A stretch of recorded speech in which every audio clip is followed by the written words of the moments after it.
I'm Ted Seides, and this is Capital Allocators.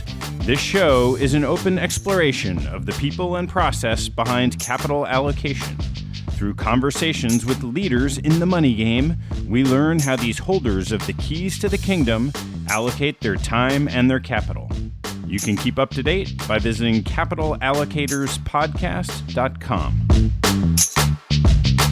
My guest on today's show is Steve Rattner, the chairman and CEO of Willett Advisors, which invests former New York Mayor Michael Bloomberg's personal and philanthropic assets.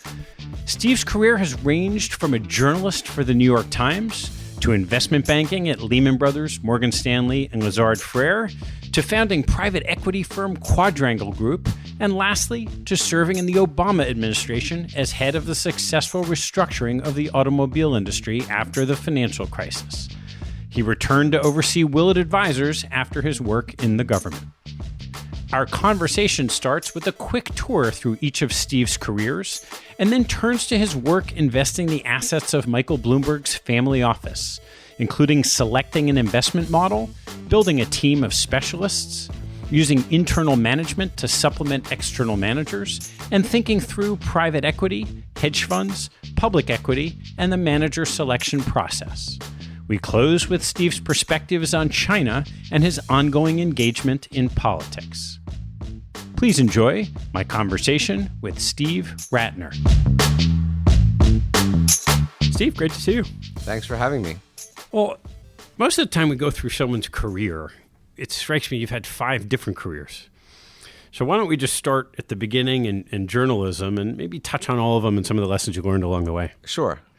So I was a college journalist as a hobby. Thought I was going to end up in business or law or something like that, some profession at the urging of my father in particular. But suffice it to say, I was a college journalist, and then I was offered a dream job for a journalist, which was working at the New York Times in 1974. So I went there and spent 8.5 mostly happy years there. Mostly happy. Well, only to the extent that by the end of it, I didn't think I wanted to be a journalist for the rest of my life. And so I was starting to think about and explore other things to do. So to last there over 8 years, what were the things that you felt you developed like an expertise in? I ended up as a economics correspondent, which may not be entirely surprising given both my background and what I've done since then. That was sort of a bit of a backwater in journalism at the time. And so it wasn't the toughest place to succeed as it might have been if I had decided I wanted to be a political commentator or cover foreign policy or something like that. And it was 1974, as you'll recall, was a time of a fair amount of economic turbulence in the world and the United States. And so there was lots for me to do and a lot of demand for people who had an interest in doing what I was doing. And as that evolved, the next step was investment banking. So how do you go from writing to banking? Well, when people ask me that, I always say how or why, which question do you want me to answer? But as I said, I kind of fell into this job at the Times. It was a great job. I saw things and did things at the age of 22, 24, 26 that most people don't get to do probably ever, let alone at that age. Met a lot of very interesting people, learned a lot from them. But I realized somewhere along the way that I at least wanted to try something else. And particularly, I was tempted by the idea of doing rather than writing about it. And I don't want to disparage in any way many of my friends who are still journalists, but I thought I wanted the old Teddy Roosevelt quote, you want to be in the arena or the man who holds the coat of the man in the arena. And so I started thinking about it, and I ruled out stuff that either I wasn't suited for, wouldn't be good at, medicine, realized I didn't want to be a lawyer, whatever. I had a lot of friends who had gone into investment banking, and it sounded interesting. And so I started trying to figure out if I could get a job in investment banking. And what was that like when you first got in the seat? I had absolutely no idea what I was doing. I was 30 years old. I was assigned to work for a 24-year-old young woman analyst who had to show me how to turn on my calculator. I barely knew the difference between an income statement and a balance sheet. There was no training program, so to speak, at Lehman Brothers back then. And so it was a trial by fire. And what was your progression through the investment banking ranks? So I was a young associate at Lehman Brothers working on a whole variety of things. And then somewhere along the way, there was a deal that came in to sell a newspaper in Houston. And they looked at me and said, well, you were a journalist, so you should know how to do this. And I said, well, I don't know anything about the business of it. But in any event, they put me on that deal. And then I started working on other things in media. And then in 1983 or 4, Lehman Brothers was sold to American Express. A lot of people left, including some of my mentors. One went to Morgan Stanley. He said, you should come here and start doing what is now called TMT, then called media. And so I went there and started a media and communications group for them. Morgan Stanley went public, got very big. I liked this idea of a smaller partnership environment. I went to Lazard. I spent 11 interesting years there. It's an interesting place. And then I decided to go into private equity with some of my partners. And before we make that transition, were there key lessons that you took away from your experience in investment banking? Well, investment banking, people ask me whether it was a complete change in my life from being a journalist. And certainly there were many aspects of it that were a complete change. But there are actually some that were not a complete change. For example, journalism is to some degree, as is investment banking, a business of relationships. If you're a journalist, you want your sources, so to speak, to trust you, to tell you things, to cooperate, to sit for interviews and so forth. And working with clients as an investment banker is not that different. When you're a journalist, you're trained to ask a lot of questions to get information. They call that due diligence in investment banking. So I kind of knew how to do that. I learned as a journalist how to write, which is not an essential skill for a banker, but it doesn't hurt to be able to write. So there were some things that were transferable. I had also seen, frankly, more of the world, not literally, although some degree literally, but people and experiences than most investment bankers, certainly at the age of 30, had seen, and that was a benefit. So I brought a few things to the party, so to speak, but I had a lot to learn. And the progression when you decided to leave into private equity, now that feels like a well-worn path. What was it like at the time? It was even then somewhat well-worn. KKR had been born in the 80s, Forstmann Little, which was one of the other original firms in the 80s, Carlyle Group, Apollo, they all came into fruition in the 80s sometime for various reasons. And so by 2000, it was actually a fairly obvious path that if you basically said, what's the next step from investment banking, if you want to get even closer to the action in a way, it was private equity. And so you started Quadrangle, started off, I guess, was it also TMT focused at the time? Yeah, there's an old joke about the difference between an expert and a dilettante, and we'll get to some of this probably later in the conversation. But an expert is somebody who knows everything about nothing, and a dilettante is someone who knows nothing about everything.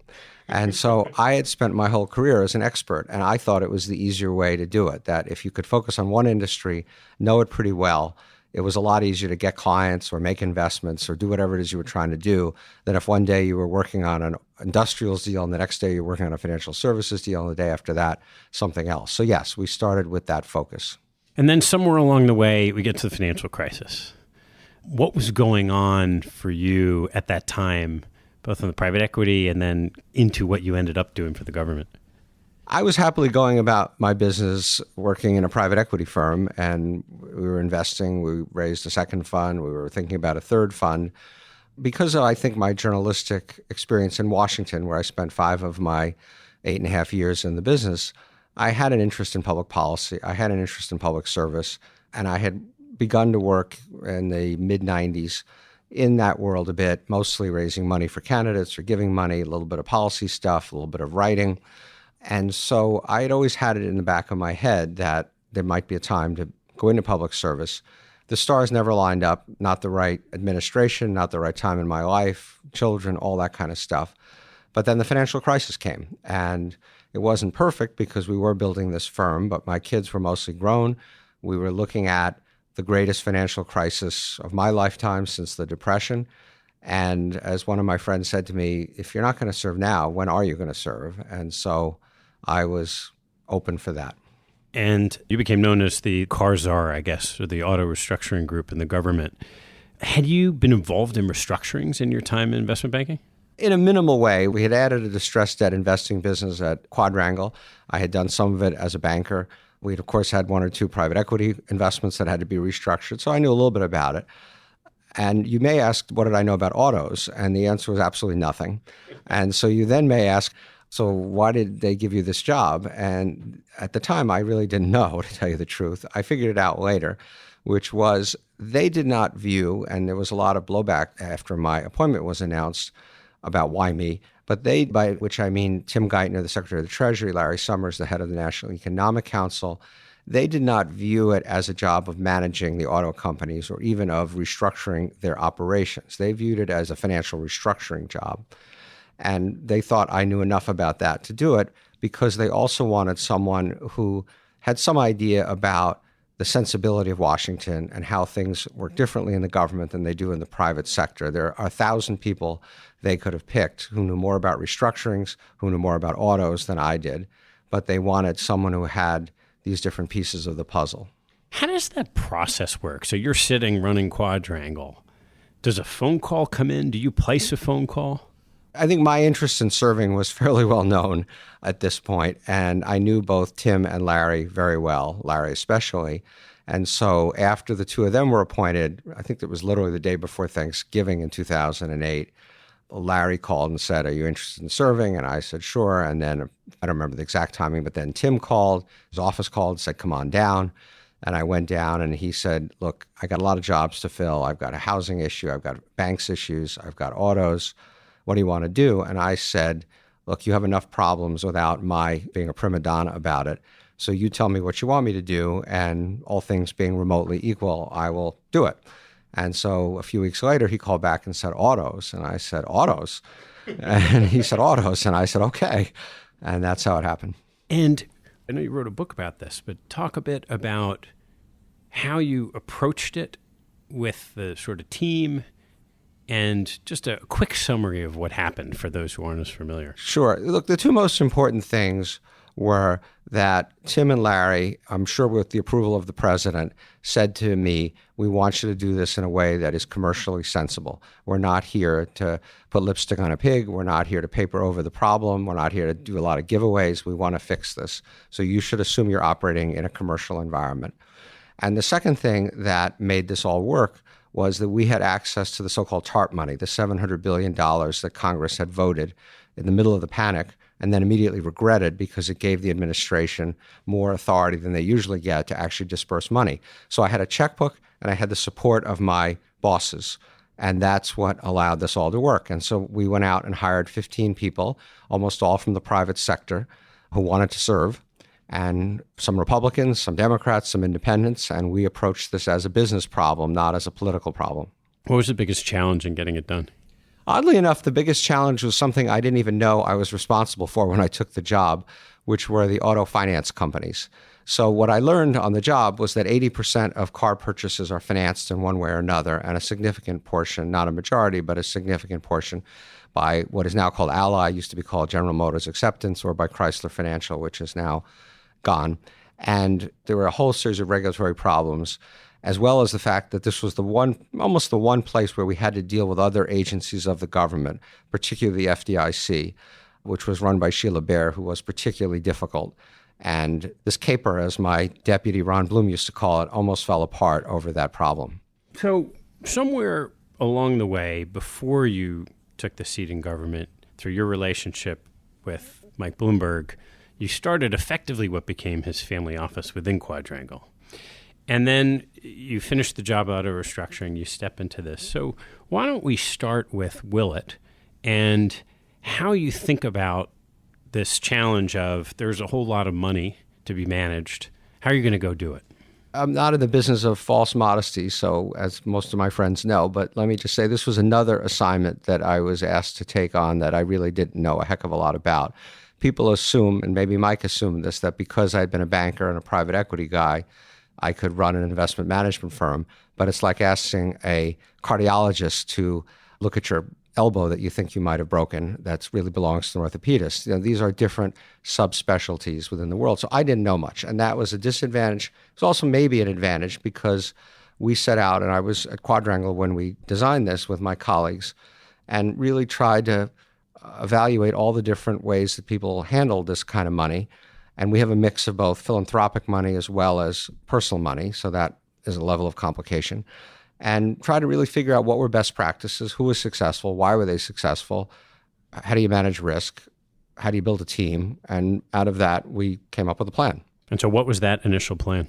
I had actually, oddly enough, been a colleague of David Swenson's at Lehman Brothers. We were both young associates at Lehman Brothers, and while we hadn't really stayed in touch, I had certainly followed his career and knew what he had done for the whole business of endowment management. And again, the charitable part of what we do is the biggest part of what we do. And so I thought that if it ain't broke, don't fix it, and that he had a model that made a lot of sense to me. And as we'll, I'm sure, talk about, we, like everybody does, ended up tweaking it a bit. But we started with the basic idea that we would follow an endowment model. It's also fair to say that Mike Bloomberg was mayor. The money was in a quasi kind of blind trust. He could know some things like performance without knowing details. And so it was, for all the obvious reasons, critically important that we not fail. And therefore, the idea of going way out on the risk spectrum and coming up with some whole new way of doing this was not in my DNA. And so we wanted to start with a pretty straightforward approach to this. So what year was it when you started doing this? Mike started talking to me probably in 2006, plus or minus. We actually opened our doors for business, his business, on January 1 of 2008, which I mentioned because you know what happened in 2008. And so we went right down the water slide with everybody else. Fortunately, most of our money was in cash in 2008, but that which wasn't certainly suffered. And then we went from there.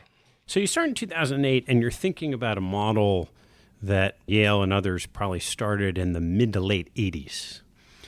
How did you approach the thought process, whether it's competition or accessing what you'd want to access, when there's a big time gap in between some of those existing relationships and where you're starting out?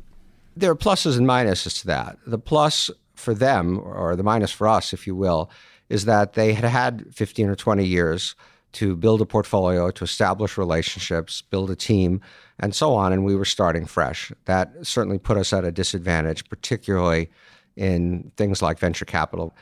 On the other hand, we also didn't have a legacy portfolio. And what a lot of these firms or institutions have is a lot of illiquid stuff. Harvard is still trying to untangle some of it that they probably shouldn't have done. So we had a clean piece of paper, a clean balance sheet. So there were puts and takes. But Mike knew, and I knew, that it would take several years to build a team and a portfolio that really would be competitive with people who'd been around for a long time. And so what did the structure of that team look like? It's interesting because the philosophy of how to structure these teams has evolved over the years. And now there's a debate within the profession between, again, oddly enough, the generalist versus the specialist model. And given my background, it won't surprise you to know that I believed in the specialist model. The idea that you have 5 or 6 smart senior people and they all go off and do whatever they feel like doing, and often they're doing different things from one investment to another. It didn't make perfect sense to me. Other institutions have done fabulously with it, so I don't want to be critical. So we followed a pretty conventional approach of having 5 or 6 senior people address each of the obvious asset classes: public equities, hedge funds, private equity, real assets, and so forth. And has that evolved much? Are you mostly looking at external managers? The answer is generally yes, but we do have what we think is a little bit of special sauce here. But it has evolved a little bit in that when we started, we did have these different asset classes pretty heavily siloed. And what we've learned over the years is that there is much more of a relationship among them than you might think, and particularly between public equities and hedge funds. And especially if you're talking about long-short equity hedge funds, why is one group of people doing long-short equity hedge funds, another group of people doing long equities?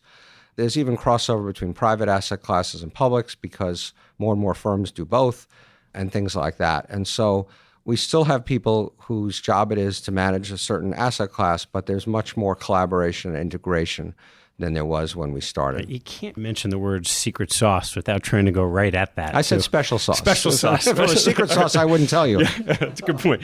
So, well, what's the special sauce? What we have done, and it does differ from what some other institutions do, we had also the benefit of Mike having very wisely said, I want you to run a commercial operation. I want you to hire the best people and pay commercial wages. And I'm not going to tell you how big the team has to be.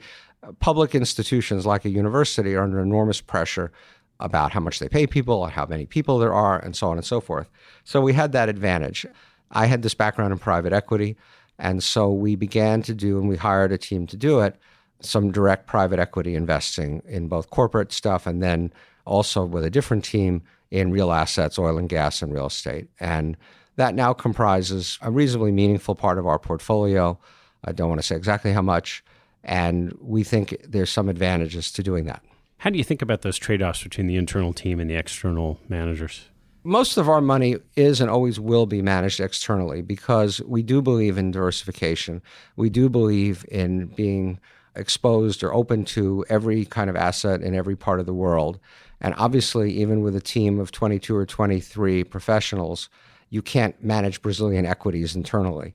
And so we always have and always will use managers for that. And particularly, we're very drawn towards specialist managers for a lot of my background reasons and people who really have a niche, either it's geographic or an industry or a strategy or something.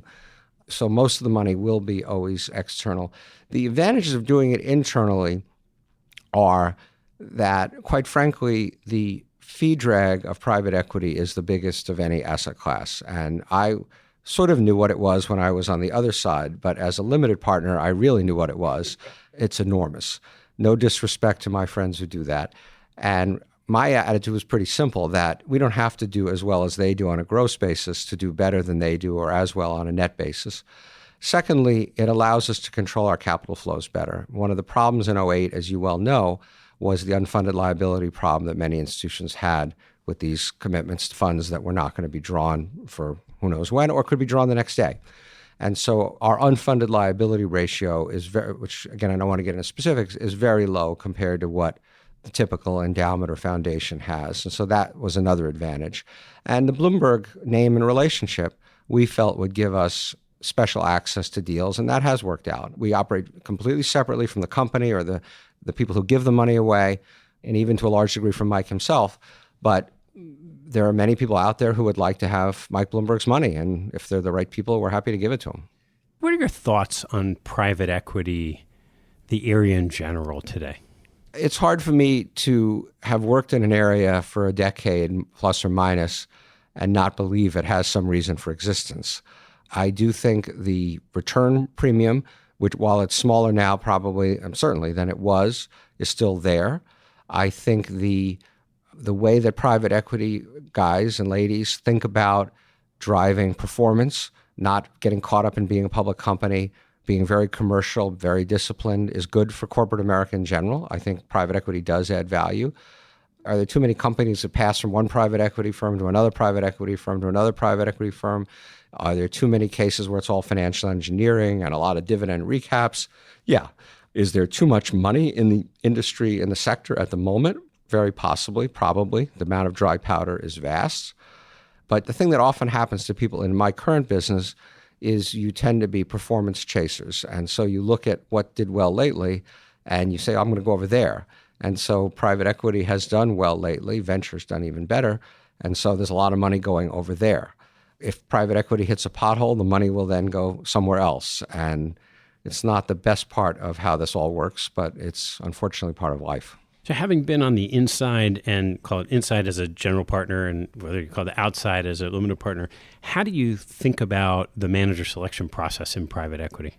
No, not that differently from any other area that we invest in, which is, while we're certainly happy to be opportunistic, we also try to be methodical. So if somebody comes along with a private equity fund that's going to focus on industrials that looks interesting, we would landscape the whole area. We find out who else does something like this, whether the firm that has shown up or that we have found is really a top performer, whether other people who do it better, whether it's the right strategy.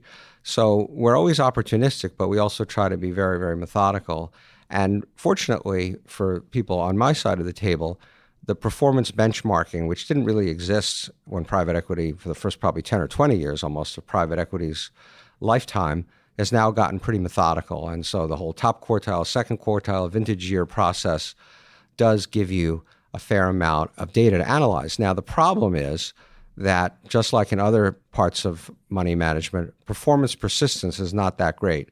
So a firm that was top quartile in its last fund could well end up being second, third, or fourth quartile in its next one and then back to first again. And so ultimately, as David Swensen has taught us all, it does come down a lot to the people and whether you just have that feeling that these people in the long run are going to turn out to be great investors and not get caught up in the returns of the last fund. Are there things that you've seen from being on the general partner side that you have a particular keen eye towards that someone who maybe just spent their career looking at private equity funds might not pay as much attention to? Yeah, I think I do, having been in private equity and having done some things I'm happy about and some things that probably I regret in terms of investments and strategies and things like that, and managing a firm and hiring people and raising capital and dealing with investors. I think it does give you a benefit being on the other side of the table. It's a little bit like having been a journalist. And if some journalist calls me and wants to talk about a story, I have a better idea of how to deal with that person or what they're really after than the average person might, and so forth. How about hedge funds, which has been this area that a lot of people have thrown stones at for a while now? How are you thinking about the area, and how's that changed? First, for better or worse, rightly, wrongly, I had views about hedge funds before I was in the business I'm in now.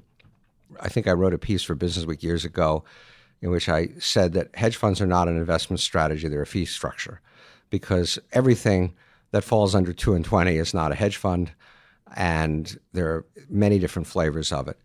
I think the hedge fund model is, if you want to talk about long-short equity to start with, which is the core of it, as you well know, it is certainly under a lot of pressure at the moment.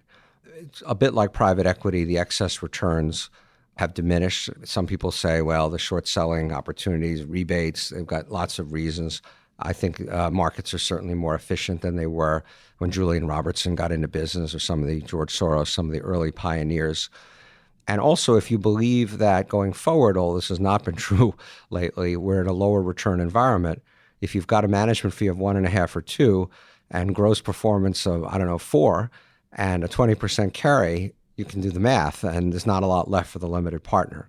And I believe that it's a little bit of reverse engineering, that I'm willing to pay almost any level of fees if I believe the net performance is going to be superior.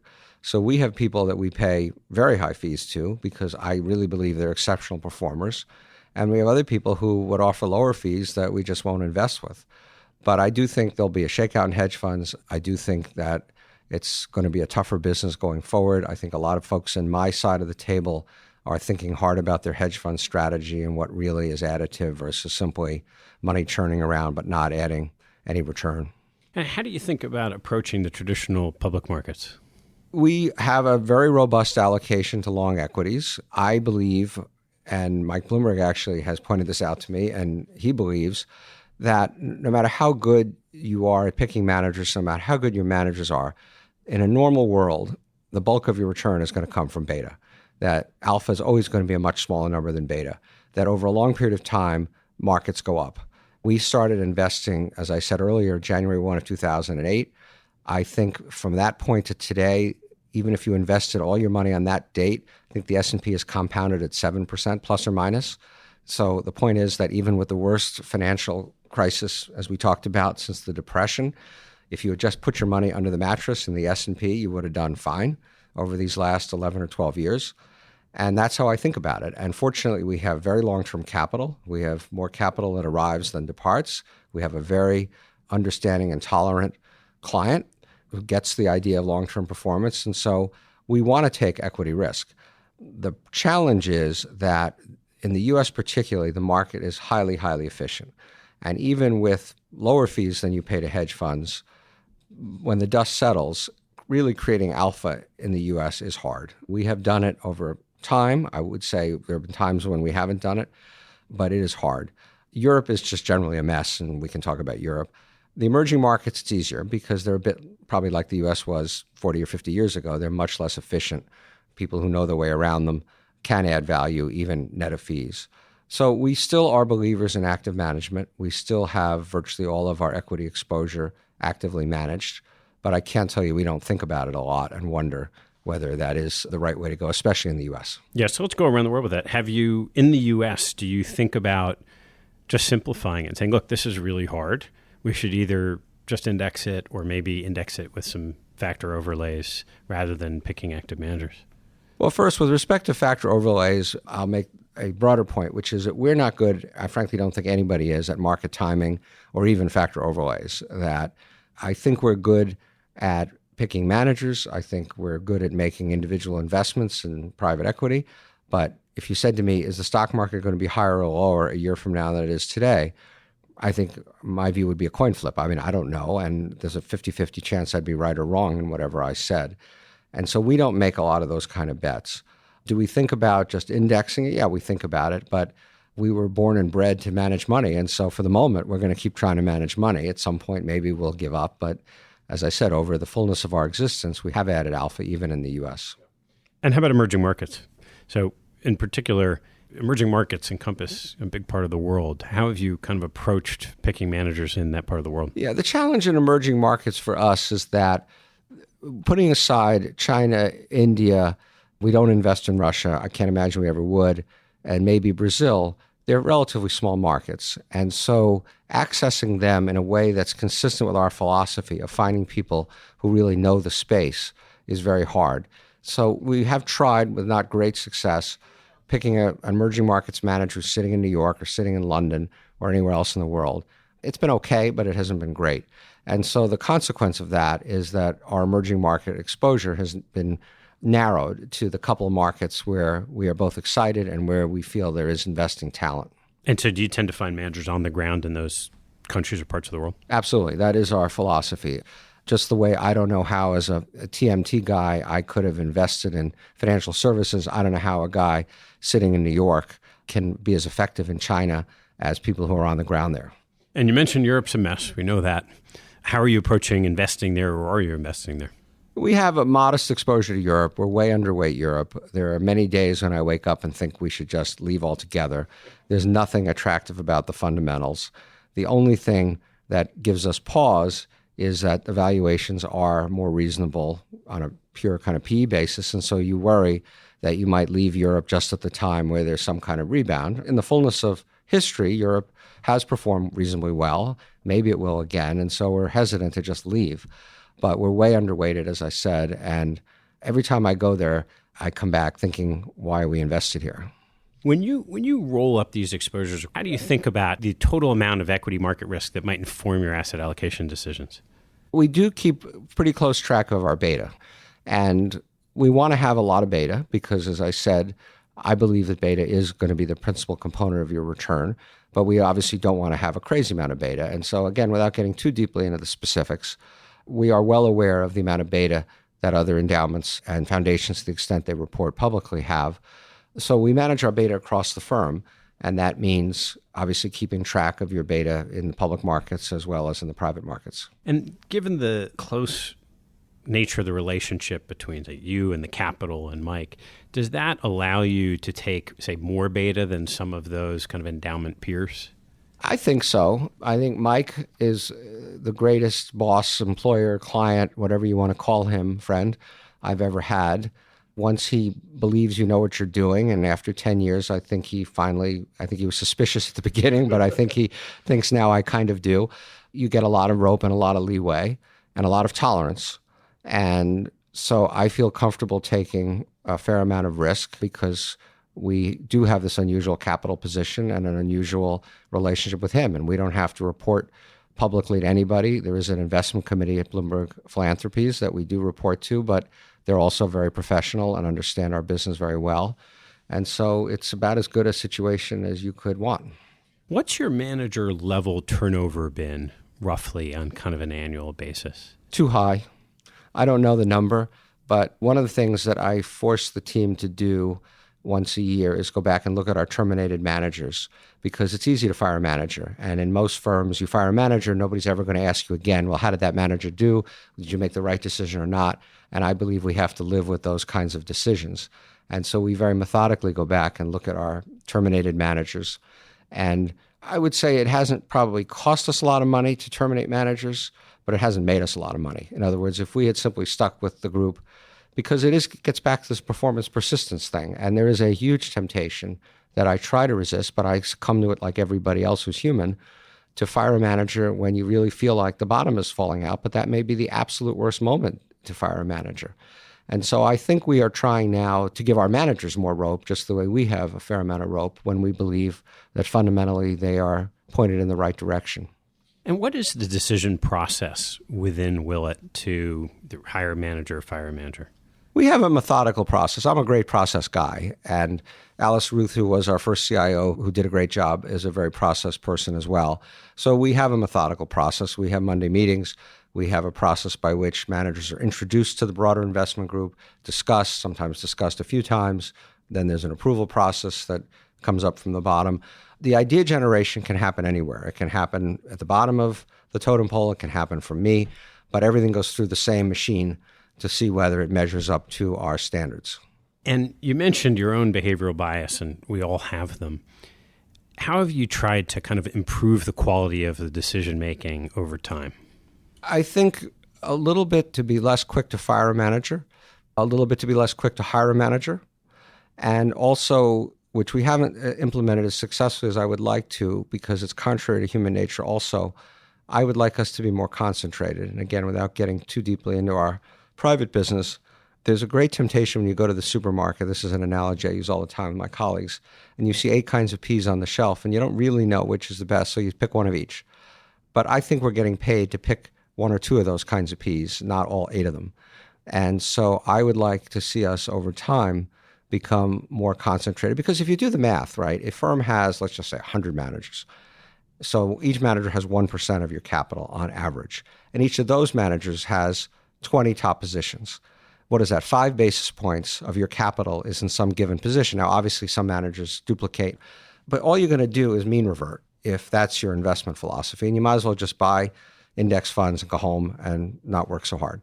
So I do believe you should be making bets. I do believe that you should concentrate with people who you think are really top performers. And as I said, we are trying to do more of that. It runs a bit against the grain of all of us, including me, but that is something I'm focused on. So without going into the specifics of the name, I want you to think in your head of either a recent decision of a manager or an example where you were looking at a space and there were 8 different types of peas on the shelf. What were the things that differentiated the 1 or 2 in reaching out to those to make those allocations rather than buying one of each of the 8 peas? Sure. Well, obviously, we look closely at track record and investment process and quality of thought, construction of the team, things like that. But at the end of the day, we like owner-operators. We want firms that are owned by the people who are actually managing the money, not part of some colossus. We want the lead person or lead couple people, if that's what it is, to just be so driven that you can feel that they taste this and they want this.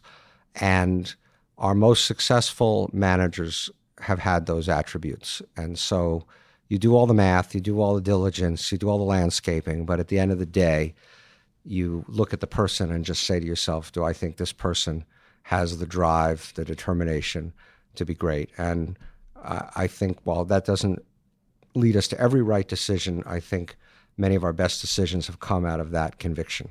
So now that you've been running this for, I don't know, a dozen years or so, and you've built up the portfolio, as you look at your portfolio today, what are the areas that you're most excited about? And what are the areas that you feel like still need the most work? The thing that I'm probably anyway, colleagues may differ, most excited about is still probably China, which is highly controversial, and we can talk about it. But I think as I look around the world, I think China is still the most exciting major market, probably in the abstract, let alone on a ratio to value or pricing. I think that the thing that has been probably most challenging for us, and it would be for any firm starting, is to build a quality venture portfolio. Because, and again, this goes all the way back to the research we did back at Quadrangle, when you look at performance dispersion, as you go from fixed income on one end, the place you get to on the other end is venture.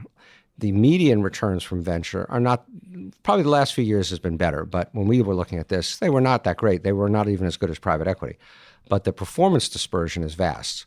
And so one of the early decisions that Alice and I made was that if we couldn't be in what we thought was a top quartile manager, we just wouldn't do it. And so the result was it has taken us 11 or 12 years now, and we still do not have as big of a venture portfolio as we'd like to have. And it also takes a long time for that to come to fruition. So that is when you ask, like when I started, what were my disadvantages relative to Yale, that is one of them. Yale has a huge and a wonderful venture portfolio, which they treasure, I'm sure. Yeah. And so let's dive into China a little bit. Okay. High-level thoughts to start. High-level thoughts are, one, if you simply looked at the numbers, as I said, it is the cheapest major market in the world, especially relative to growth. Is that true in public and private markets? Yeah, I think so. It is certainly true in public markets where there's more data. There isn't really a true private equity market in China yet. It's more of a growth equity and venture market, and probably also cheaper than the U.S. If you simply sat in New York and read the newspapers, I'm not talking about Hong Kong specifically. Generally, you'd probably be terrified about China, and you'd probably think this just seems like the Wild West, and why would I go there or invest there? If you actually go to China, as I do a couple times a year, every time I go there, I come away unbelievably excited because I don't think everything about investing can be done on a spreadsheet. And when you go to China and you feel the energy, you feel the drive to succeed, you meet the entrepreneurs, you meet the CEOs, you meet the investors. They have a lot of challenges that are not economic. They have political challenges. But I do believe that their drive to succeed is enormous. I wrote a piece for the Times a few years ago after I'd been to India and China, basically saying that my view was, in the great debate over whether India or China would do better, my money was on China. And I got a huge amount of blowback because people want to root for democracy, and they want to think a democracy would be the winner, not a totalitarian state. But it is what it is. And we like India. We have money in India. We may put more there, but it's not China. And I also think, while I wouldn't say this as strongly as I would have said it a year or two ago, I am for democracy and I'm a capitalist, but the Chinese model has some advantages over our model. And if you remember, a lot of this trade stuff started when China published something called Made in China 2025, which was their blueprint for world domination in the next 6-7 years. And then you realize when they focus what they can actually do, it's pretty scary, but as an investor, it's pretty exciting. How has it been trying to find the right managers to partner with in China? It's hard. I wouldn't tell you that transparency, rule of law, integrity is what it is here. So we've been very careful. We have now two. We had one, you probably guess who, but I'm not going to say, public equity manager in China for most of our time. We found more managers, again, not really PE managers, but growth and venture managers that we're comfortable with. And those partnerships have worked out well. I'll make one observation you didn't ask about, but I found it fascinating, which is that we have more investment managers in China on the private side where the senior partner or the CEO of the firm is a woman than we have here, because here we have zero, approximately zero. It's interesting how well women have done in China in the investing world relative to here, and we need to do better. Why do you think that's the case? I have no idea. It may be that they simply didn't have like a real investing business until fairly recently, and so women could ascend more rapidly. There wasn't a lot of men clogging it ahead of them. I don't know, but I just do know that we have a number of really impressive women managing money for us in China on the private side. I want to talk about a couple other things that come to mind. I know you're on TV every now and then and have political views, particularly when we start talking about China and the trade war. How do you filter your own beliefs on the political side into kind of the investment decisions? I try not to, and I hope I succeed in not factoring in my political beliefs into the investment decision, but I think my political views or my insights, if you will, are really valuable to the investing. I think anybody's are. I don't think you can be an investor. I really enjoy my meetings with our managers because a lot of them have really interesting views on the political side, on the macroeconomic side, on things other than whether a stock is going to go up or down. I think you have to have a view on all that stuff to be an investor, and I do think it's something that I bring a bit of to the party.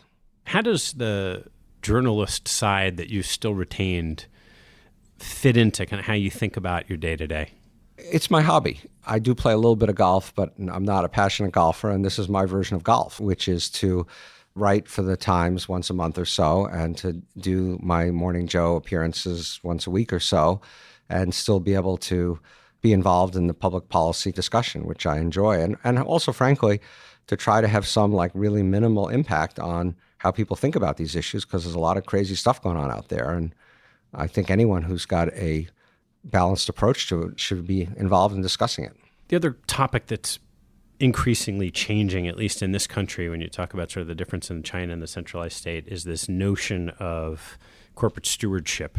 After having gone through your career in private equity, how so much was tied to shareholder value, and now people are talking about broader constituents being important. Can you share some of your views on that? Yeah, I have strong views on this, which are not going to be popular, but I'm really scared about it, quite frankly. I think what's going on, to start at 30,000 feet, and we can go down, what's going on really is that government has kind of ceased to be a problem solver. The gridlock in Washington, the lack of any real fiscal space on the state and local side, Government isn't building roads and infrastructure. Government isn't training workers. Government isn't solving the problem of people who have fallen behind. And so everybody's turning around and saying, okay, well, who's going to solve these problems? And more they're pointing at companies and saying, you should solve these problems. And I'm almost with Milton Friedman, who wrote that famous New York Times Magazine piece in 1970, which said that the job of a company is to go out and make money ethically, legally, responsibly, but ultimately to serve the shareholders.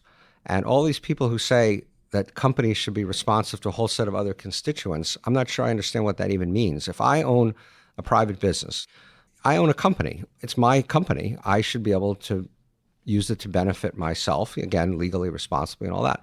Being a public company, I'm not sure why that changes anything. You still have a bunch of shareholders. I think you have a fiduciary duty to them.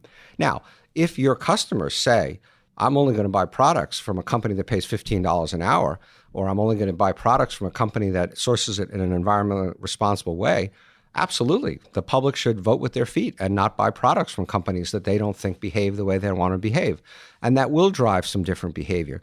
But to say that a company should be forced to do X or Y or Z simply because we want to solve problems that government should be solving but isn't, I don't think is the right way to move ahead. So if you look in your perfect crystal ball 20 years out, do you think there is a road where the government can change to get back to solving some of the problems that, as you're saying, they're not getting solved today?